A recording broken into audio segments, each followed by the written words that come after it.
ajavõitleja timekeeper Kristjan Siirab from Estonia. Kohtunike vaatleja referee observer Eduard Rõõsov.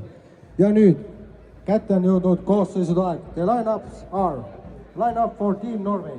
Norra alustav isik on järgmine.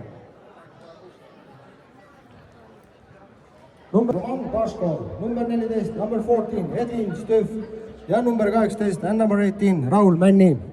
Vahetusmängijad on the substitutes are number 5, number 5 Märten Männiste, number 7, number 7 Artur Põstrov, number 8, number 8